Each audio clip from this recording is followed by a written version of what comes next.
Hello, everyone, and welcome back to the latest edition of the Jacob Elyachar Podcast. I'm your host, Jacob Elyachar, the chief content producer and writer of jakestake.com, a pop culture entertainment news website. If you're watching this today, please give us a thumbs up and please subscribe to my channel. If you're listening to this to any of our audio platforms, please give me a 5-star rating, download this episode, and more episodes, please. I'm very excited to welcome this podcast coach and content creator today. He's the host of the Berardo Podcast, and as of this recording, he has 48,800 Instagram followers. Please help me welcome Tony Berardo to the podcast. Hey, Jacob, thanks for having me, man. It's the best. You're so welcome, Tony. And I got to say, I have to return a favor because you had me on your podcast, my friend. That's right, buddy, which will be live shortly. I'm just a little behind with a newborn. It's been a little crazy. But we're going to get that thing up and running. But that was a good time. So we'll get that up and running. It was a wonderful time. Congratulations on your becoming a father. Thank you. Thank you. All righty. So I would love to learn your podcasting origin story. Oof. How much time do we have? No, I'm just kidding. We have a lot. I'll give the grassroots. So originally I started a blog. Which if anybody out there doesn't know, that's all a podcast is. It's just an audio blog from like a website perspective. So like when you have a website, whether it's Squarespace or Wix or you just GoDaddy, whatever website domain that you own, you can have a podcast. It's very simple to start one. It's a little bit complex if you dig a little bit deep in it. But me, when I started a blog originally, I mainly did it to kind of like journal. Like my goals, things I wanted to do, things I learned, books I read, reviews on tech and gear. So it was kind of like all over the place. Didn't really have a structure. It was just kind of my way to dump everything that was in my brain. And then I started working at a big multi-billion-dollar company in the marketing department where I was involved a lot more with content, athletes, negotiating brand deals. This company is called Monster Energy. I was there. Some of you may have heard of him, but I was there for about a decade. And during that time, I realized I had like a lot of other stuff I was good at, i.e., dealing with athletes, negotiating these big deals, capturing really cool footage, social media. Like I started kind of dipping a lot more in that space, and I was like, you can't really like translate that on the written form. Like it doesn't come off good in a blog post. If I was to say like, hey, this is the best way to use Instagram, it just doesn't, at least for me anyway. I'm more of a visual person, right? That's how I learn. So I was like, I should start a podcast. And it also really helped me and my wife at the time. She was my fiance, because I would just talk to her about a bunch of stuff she doesn't know about. And she's like, can you just stop? I don't know anything. Just start a podcast. I don't want to hear this anymore. I was like, okay. So then my podcast became just me talking into a mic by myself. Again, kind of like putting thoughts to paper, quote unquote. But in this case, instead of the blog form, it was the audio form of a podcast. And people started digging it. So I just called it the Berardo Podcast because that's my social media handles and has been for a while. And also my website is at theberardo.com. So I just kind of wanted to keep the brand in that realm. And I was like, instead of like social media marketing, let me dip a little bit more into health, which is what I'm passionate about, and wellness and the creator economy. So I started interviewing a lot of other creators and a lot of other podcasters. And, here we are almost 3 years later, about 2.5 years. And I'm 220 with Jacob's episode. I'm going to edit and post. That's 221 episodes. And it's been great. It's now kind of evolved into a video form, where I also get a lot of people that, come to me for coaching if they want to start their podcast or edit their video clips. Because, now with TikTok and Instagram, the vertical content is very popular now. So I edit a lot of those vertical clips for my clients and just kind of help people get up and running if they want to get good at social media or podcasting. So that's kind of my business on the side that I do, aside from my personal podcast. And yeah, just, we're all ready to rock and roll for 2024. I got some big plans, and my YouTube channel continues to grow. So it's exciting. It's been kind of a long journey to get here. And as you know, with a podcast, monetarily, there's really no benefit up front. So I'm starting to see a little bit more monetization, which is fun. But that took 3 years. But it mainly just started as a passion. I'm sure, Jacob, like you and I've talked about, that the reason you started this was it's a way to communicate in the long form, which I love. And I've just always been a fan of talking to people that I don't know, which is fascinating to me because you don't know where the conversation is going to go. I like that aspect of podcasting. But then B, which is probably the most important thing, is there's so much cool shit going. Can I curse on here, by the way? I can, but I'm going to have to give it an explicit rating. As of course I asked that, I think I've cursed 3 times already. But for me, there's so much cool stuff going on. I.e. social media and, AI and all that. And I'm like, I just want to I want to learn a little bit of everything. And I feel like the podcast is a great way to do it because then you could connect with people that know about that stuff. You talk to them, you learn. So it's kind of like a really fun way instead of like reading a book. I'm talking with people. And I just had some really great conversations and met some really great people. Some of my best friends that I call really good friends, I haven't even met yet. I met them on the podcast virtually. And, that was years ago, and we're still really good friends. And I've never even met them. So it's amazing what this medium can do. So it is. And by the way, we met each other on Threads, which is amazing. And that's right. Not to mention, I got to say this, I got to meet a lot of my people that I'm friends with on podcasts and still keep in touch with them on social media. So like I get to see their faces once in a while, but not like in person. Yeah, it's crazy. That's crazy. It is. And by the way, Monster Energy, that is just insane. Talk about one of the most important energy companies of all time.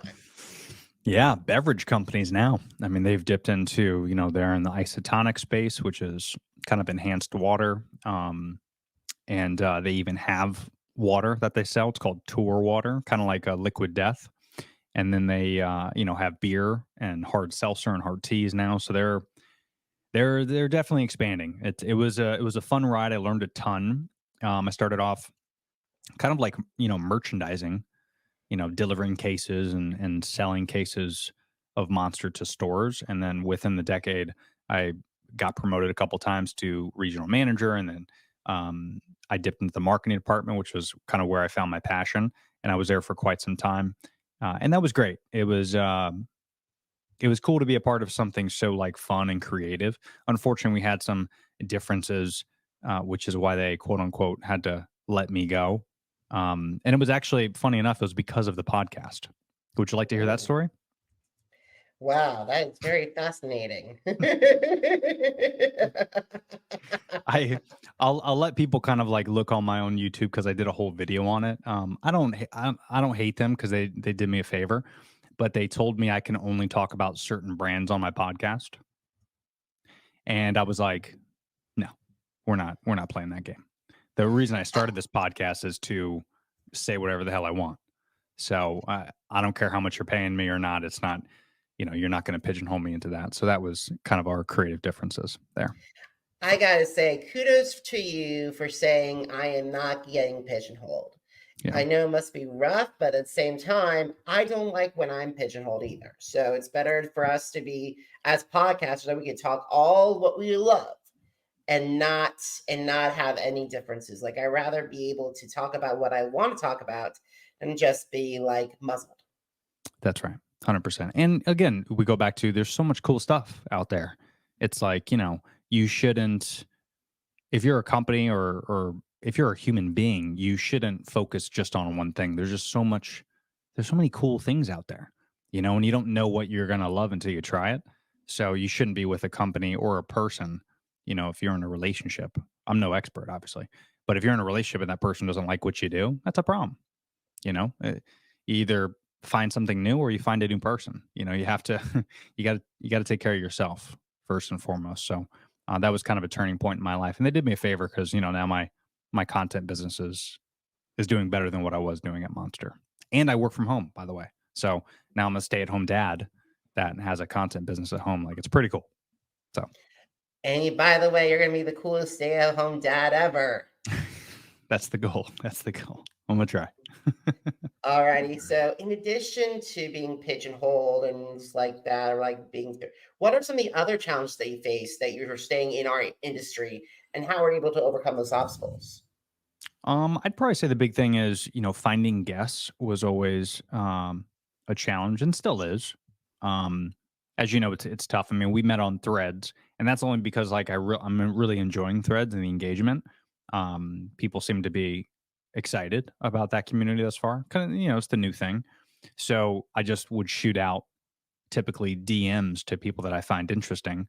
Out of 100 people, 10 people say they want to come on the show. So it's a lot of kind of time that you spend finding guests and finding um, people that you feel your audience would really uh, kind of resonate with. Because I think that's the challenge with podcasts. I forget the number, but I think there's something close to like 2 million podcasts currently right now in Apple's platforms, and that's a lot of podcasts. So, what's going to make your podcast different? I think the answer is finding something cool that people resonate with. And you might not be able to do that every week or every month or however often you put out your podcast. So, I tried to find like every single episode something that wasn't just interesting to me, but also would be interesting to my listener. And that is a challenge, right? So I'm DMing people and the rejection you're getting. And by the way, all this work you're doing, you're not getting paid, right? It's just a hobby that we're doing here as podcasters. I do have a couple sponsorship and brand deals, but that's not a guarantee. So I don't rely on that. That's just kind of like extra incremental money that I make. So for me, it was like, I'm doing all this work. I'm not really getting anything out of it. And then you look at the viewership count and you're like, people are listening this week, but they're not listening next week. And it's like, and then you start overanalyzing. So I think the beginning of my journey was a challenge because you're putting in all that work and not getting an ROI from it. Um, but then once I forgot about that stuff, that's how I overcame it. Is I didn't look at the numbers. I still don't look at the numbers anymore. I don't look how many downloads I have. I don't look how many subscribers I have. I don't look at any of that. I just put out content that I find cool. And if people dig it, people dig it. Like I'm not, it's what I call post and ghost. So I engage with the community.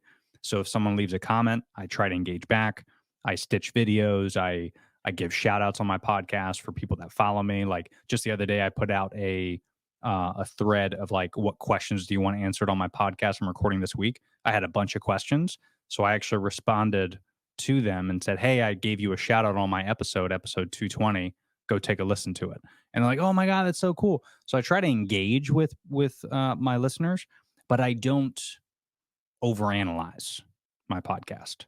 It's just I post it and I forget about it. It's a fun hobby I like to do, similar to working out or brushing my teeth.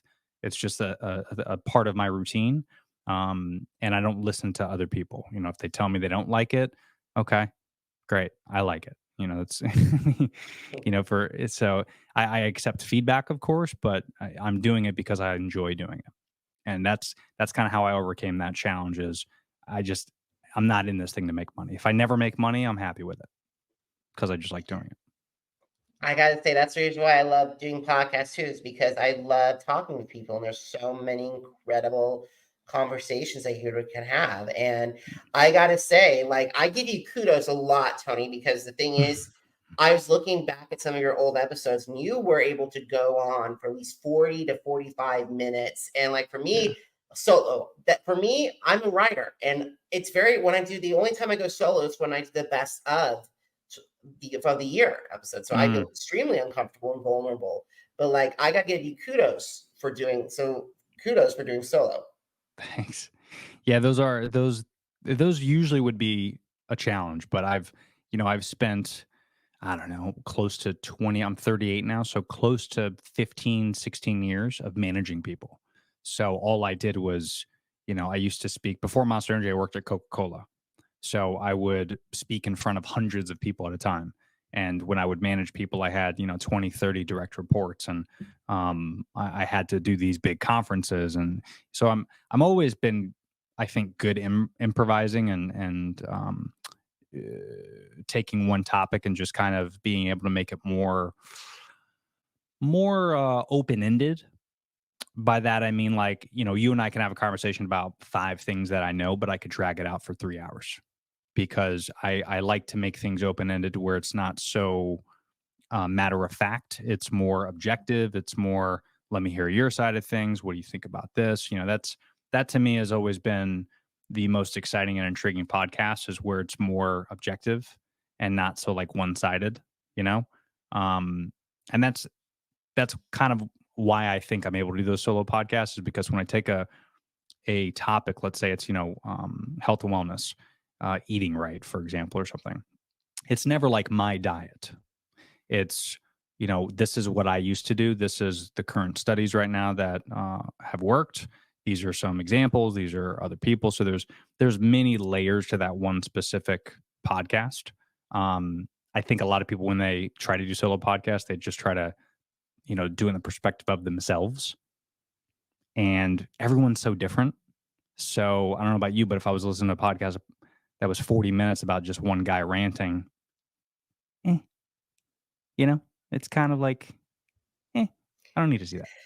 It's like the Kardashians. Like, would you watch the Kardashians if it was just only Kim? Probably not.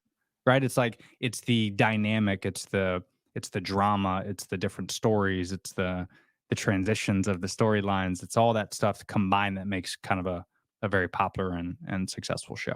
So all I gotta say this is I'd rather watch America's Got Talent or The Masked Singer than the Kardashians. Hey, I agree. I'm not a fan. My wife watches that new one that's on Hulu, and every time I go downstairs, I have to see it in the background, so it drives me crazy. But I know. Anyway, we're not here to talk about the Kardashians. We're here to talk about you, my friend. So, thank you. Who were your most memorable guests, and why did they stand out? Ooh, good question. I have had Dr. Michael Greger on my podcast, which, if you guys don't know, you could check that out. He wrote the book called How Not to Die. Very popular book. I forget his social media handles. It's escaping me right now. But Greger is Greger, Dr. Michael Greger. And that was an interesting podcast episode for a lot of reasons. Number one, he was on his walking treadmill the whole time. So that was interesting. And I've never had a guest do that before. And it was actually one of my first podcast episodes. I think it was like episode 30 or something, or maybe 40. And I did it via Zoom.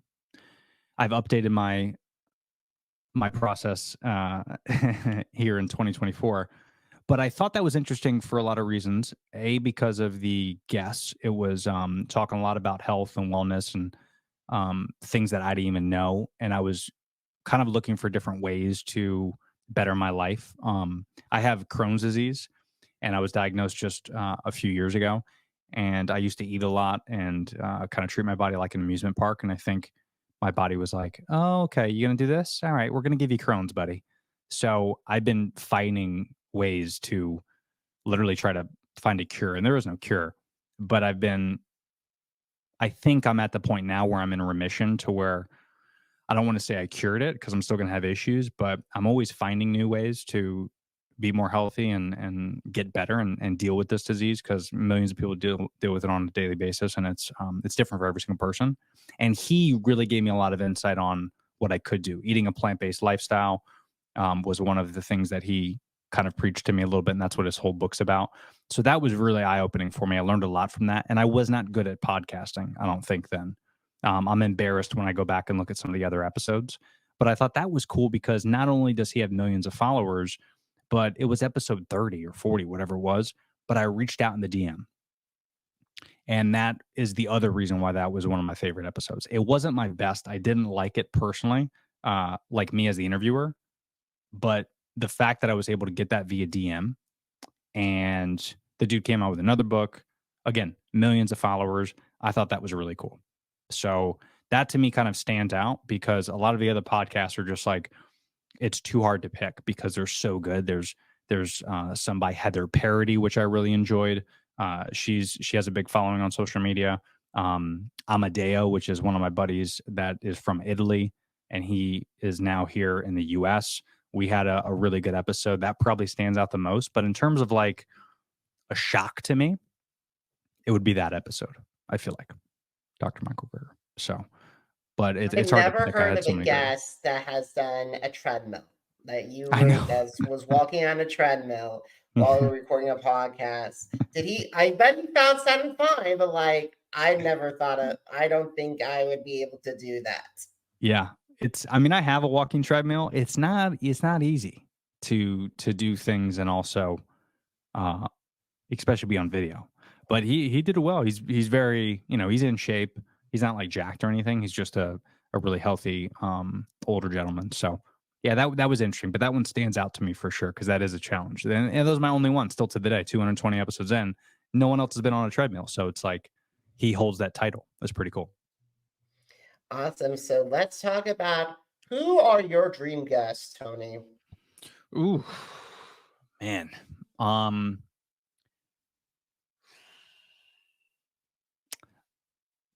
I would love to interview, and I'm not ignorant because I'm putting this out there where like 2026 is when I'm worthy, I think, of this. But maybe like Andrew Huberman, Jay Shetty, these type of guys I think would be really interesting to have on the show. But more so, I don't know if I would want to interview these guys. I'd rather be on someone else's podcast, and like my dream podcast would be like a Joe Rogan. Mainly because like I don't really follow everything that he does, nor do I believe in it. But I think that's the platform that you want to get on. Like you want to sit down and talk with that guy, whether you like him or not. He's got the #1 show in the world. So to be on that show and to learn from him, it's like if you want to be good at basketball, you gotta go check out LeBron James. You got to play with him, right? Like, I mean, you wanna know pop music, you got to hang out with MJ. Like there's certain Mac Daddies. Absolutely. If you want to talk about country music, Dolly Parton. If you want to go into talk shows, Rosie O'Donnell and Oprah. That's right. Yeah. Exactly. And, if you want to know how to make millions of dollars on a movie, you go hang out with The Rock. Like there's certain folks that you want to be around. But I think like in a perfect world, I like to say, oh, I'd love to interview The Rock and I would love to interview but it's like, I don't know. I can't put myself in those shoes yet because I just don't think I'm there yet. I don't have the value to bring those guests yet. And that's why I say in 2026, I think I'll be there. But I would love to be on like Joe Rogan's podcast one day. And just learn from that dude. Interesting because Joe is polarizing, but also he is probably one of the masters of podcasting. Yeah. And I think it'd be very interesting to see to learn how he guides, especially 3 hours, which is like, oh boy. That's a long time, man. And they don't edit, right? Like they don't really cut anything. Like if you watch it on YouTube, which I typically do, there's no cuts. So my big question is, when do they go pee? Because you hear about him occasionally, like take a pee break. Like he'll say it. He'll be like, "Hey, should we take a pee break?" And then they cut and then go right back. So that's when they cut. But I don't know, man. Like I can't go more than like an hour and a half. So I don't know if they're not staying hydrated enough. But 3 hours is a long time to just sit down and talk with somebody. I think I could do it with Joe, because it would see a guy like that would be interesting because I would learn from him. Like not necessarily what we record, but like just going into his studio, seeing the layout, seeing his space, because there's only so much stuff you can look on Google, right? Like you can Google Joe Rogan's podcast setup, but he has that thing on such lockdown that it's very hard to figure out what cameras he uses, what his producer does. Like I want to know all that behind the scenes stuff. And then like how he does brand deals. And I want to work out with him before the podcast. Like I just want to hang out with him. I think that'd be cool. I think it'd be very interesting to see if you do that, Tony. You got to come back on my podcast to tell me all about it, unless he signs an NDA. For sure, yes, you'll be the first to know for sure, unless it's wonderful. An NDA. Yeah. Like being long, I believe one of my longest podcasts I ever recorded was with my friend Owen Likes Comics. We talked a lot about modern day comic books. So, do you have the longest story podcast that you ever recorded? Ooh, yeah. First of all, love comics. I used to be a huge nerd. And you can't really see it in my space, but I'm a huge Batman fan, so I have like Batman stuff. Are you a Batman fan? Yes. Like Oh, mom. dude. Wow. Okay. Well, first of all, let's forget about my guest for a second. Let's talk about that for a couple seconds. Okay. So I had this debate with my buddy who's also a Batman nut. I go to every single Batman movie with him. Like the last one, obviously, we saw The Flash, which isn't a Batman movie, but it kind of is. Yeah. So what do you think between, because here's a big debate to me, is what's the better Batman movie, The Dark Knight or The Batman? The Matt Reeves Batman. This is a tough one. It Mhm. got it. And if you're looking at performances, Heath Ledger's Joker, probably the best comic book villain ever. Well, probably, and he only one to ever receive an Oscar win That's right. before Joaquin Phoenix Joker. So that's Yeah. one thing. And then if you're looking on like stylization or like how close in depth to the comics you're going to get, I would say the Batman, because I've seen No Man's Land, I see Zero City, Scott Mhm. Snyder's, who, by the way, I've met Scott and Greg multiple times. Very nice people. So very nice creators, some of my favorite creators. But like you see all that, and like if it's like based to the comics, I would go the Batman. However, if you're going for performance-wise based, or like with orchestra and everything, with Yep. cinema score and cinematography and acting, The Dark Knight. Yeah, you nailed it. And to me, we are now friends because I agree with you 100%. A lot of people that I talk to, my father included, who also shares my passion for Batman, but they say The Dark Knight is a better Batman movie. And I challenge them and I say, I would say The Dark Knight is a better movie overall. Meaning, like, here's the best example. If you take away Heath Ledger, is that the greatest Batman movie? No. Is it the best Christopher Nolan Batman movie? Maybe. Hard to say without Heath Ledger, right? So that tells me it's not necessarily the best movie. It's the best because of Heath Ledger. So you can't really put that on the pedestal, in my opinion, as a Batman movie. Like, that's not the best Batman movie because it's all about the villain. It's all about Joker. Like, he was amazing in it. I could watch that movie back to back constantly. But the Batman, Matt Reeves Batman, is by far the best Batman movie, in my opinion. And it's, gorgeous, obviously. Matt Reeves just is an amazing cinematographer. But even the score in that is just amazing. But like, you get to see Batman 95% of that movie. That's never been done before. And he's a detective, like a true detective, like he's supposed to be. And it's true to the comics. So yeah, I think you're right. I think if you were to compare it to like a comic movie, comic accurate, it's like Logan. Logan's another great example, in my opinion. Oh, yeah. Right? Like, that's just a great movie, but it's also a great depiction of a comic book. Like, you don't, or Deadpool, like, you don't see these movies as comic accurate movies. Like, the Avengers is not really comic accurate. It's entertaining, it's fun. There's a lot of shit that you blow up, but at the end of the day, it's not the best superhero movie, right? Like, to me, the best superhero movie is one that is depicted correctly from the comics, and I think the Batman nails it. So I'm stoked to see part 2 and that whole universe, the Penguin and all that. I'm jazzed up. I can't wait. Yeah, I gotta say, speaking of Penguin, Colin Farrell was so unrecognizable as Penguin. Oh my God. Amazing. You didn't think Danny DeVito can be beat, but he did it. Like, for me, I will always have a fondness for Burgess Meredith's Penguin because will always be the best. That's and true. like, for example, like with the 60s, I could go on with both Julie Newmar and Eartha Kitt as Catwoman, and not to mention Frank Gorshin's Riddler. Yeah. Yeah. Classics. And I think that campy style is just beautifully done in that era, but also when you watch it now, because that's what it is. I mean, it's based off a comic book, like that's why I think I love Raimi's Spider-Man, Spider-Man 1, 2, 3, but like those two those Tobey Maguire movies are great because they're campy. They're a little campy. They're a little comic booky, and that's what's cool about it. You watch, like, Tom Holland's Spider-Man, like, the last one, was it Far From Home, or It I think? was, yeah, I believe so. It was Yeah. No Way. I think it was No Way Home, I believe. No Way Home, yeah, where all of them came together. Like that was, dude, what a movie. Great movie. That was probably one of my favorite movies. Yeah, dude. But then you watch that and you're like, it's a lot. It's a lot of drama. It's a lot of like a lot going on, a lot of storylines. You have to like make sure you watched all the Spider-Man to understand it, or else, you couldn't. So it's like, it's a lot going on. But then you go back and you watch the original Spider-Man movies or the original X-Men, and it's like, those aren't the best. But there's something cool about it where it's like, it's so comic booky.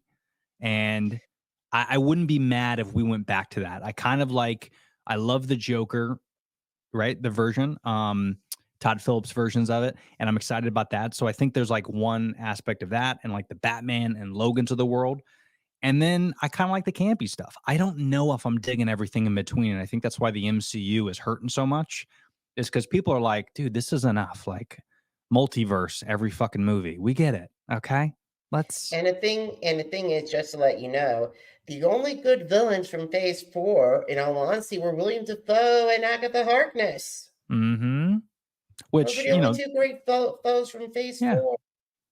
And Dafoe is from the original campiness, right? Of comic book movies. So it's like it's so funny to watch like people geek out over these movies, but then they make fun of Spider-Man 1 with Tobey Maguire. It's like, but you're rooting for the same villain in this 2023 version. Like what are you talking about? What, just because the CGI is better? You like it? It's just but anyway. And here's the thing, I think it's like so weird with Catherine Hahn. Like Catherine Hahn's the only one right now. We all know, spoiler alert, I'm sorry. Have you seen Loki?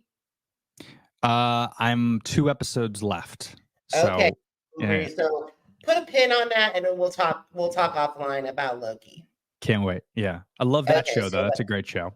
Yeah, I love Loki as well. And like the thing is, I'm looking forward to seeing Agatha's spinoff, and I really hope and pray that Elizabeth Olsen comes back as Wanda. Mm-hmm. Another great villain. Fantastic. She was great in Doctor Strange. Love that. Yeah, I loved her so much. I'm like, please give her back some happiness or something like that. I know. She did an interview though the other day on the red carpet or something. She was like, yeah, I don't have any plans to revive the character. If they have something cool, great. If not, And I'm like, I kind of get where she's coming from, because she's such a badass where it's like, you got to be picky about that stuff. Like Hugh Jackman was very picky about it. So the fact that he's coming back, I don't even know, 15 years later or something, 10 years later, in Deadpool 3, I think that's kind of a cool thing to do. Is these characters are so iconic and so great at what they do. You got to be very picky when it comes to it. So, and speaking of picky, I was excited when I saw Professor X Patrick Stewart roll in Multiverse Madness. And spoiler alert, I saw it on the internet. Kelsey Grammer as Beast took me by surprise. I never thought I would see him again. And dude, he played the Beast perfectly. I would love to see like a solo movie of that. You know what I mean? But they definitely did X-Men dirty back in the day. So I hope Deadpool 3 will kind of rectify the. And not to mention, Hugh's wearing the Wolverine costume. So sick. So sick. Yeah. Can't wait. We're going to have I might have to have you back on when Deadpool 3 comes out, and we'll talk about it. Yeah, dude, I'll geek out about that for sure. Absolutely. Alrighty, so let's get back to our conversation. So let's talk about social media. So what are your favorite social media platforms to hang out, or where would you recommend podcasters utilize them? Right now I love YouTube Shorts. I think that's very underrated. But I'm a big fan of Instagram. Only because, TikTok, to me, the easy answer is TikTok. That's the easy answer.